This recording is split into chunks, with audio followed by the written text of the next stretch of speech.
কিছুটা কারি পাতা পরিষ্কার করে নিলাম। এটা আমি ফোড়নে দেব।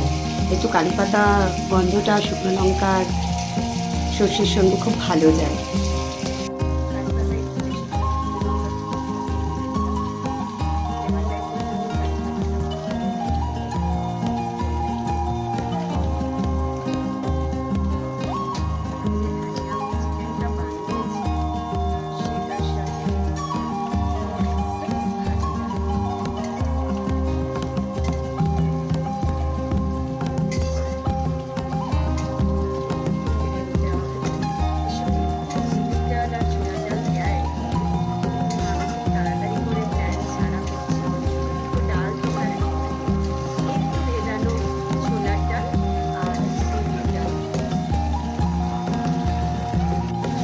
এখন তৈরি করছি লেমন রাইস। তোমরা আগেই দেখেছো যে আমি ধনিয়া চিকেন করেছিলাম। ধনিয়া চিকেনের সঙ্গে একটু লেমন রাইস করছি। তো ভাতটা তার আগে একটু ঝরঝরেভাবে বাসমতি চাল করে নিলাম। এবার কড়াইতে একটু হোয়াইট অয়েল দিয়ে দিচ্ছি, আর সাথে ফোড়নে দিয়ে দেবো গোটা সর্ষে। এর সঙ্গে একটু ডালও দেয়, বাট আমি খুব তাড়াতাড়িতে করছি সেই কারণে আমি দিলাম না ডালটা। এর সঙ্গে একটু ছোলার ডাল ভিজিয়ে রেখে দিতে হয়, দিলে ভালো লাগে ফ্লেভারটা।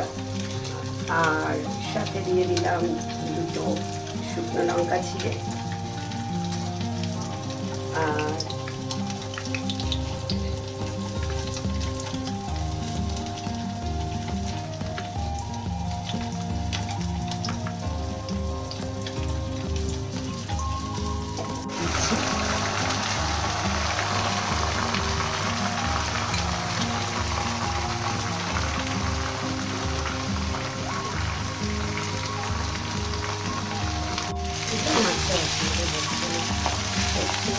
নেড়ে নিচ্ছি। তোমাদের আগেই দেখিয়েছিলাম আমি সর্ষে কারি পাতা দিয়েছিলাম। এর সাথে আমি একটু সামান্য হলুদ দেব,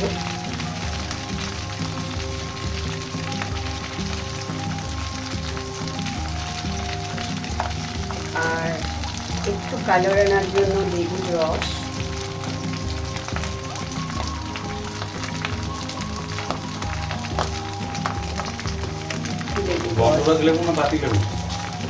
যে কোনো পাতি লেবু দেবে তোমরা। পাতি বা যেই লেবুতে রস আছে ওইটা রাখবে, গন্ধটা অ্যাকচুয়ালি রসটা তো থাকে না, সেই জন্য পাতি লেবু দিলেই বেটার।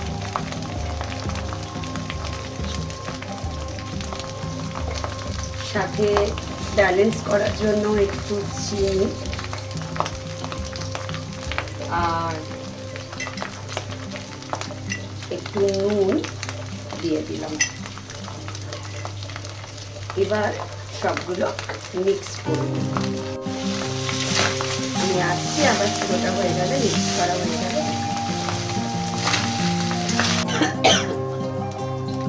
পুরোটা হয়ে গেলে কালারটা এইরকম আসবে। তো তারপর এটা গ্যাসটা অফ করে দেবেন।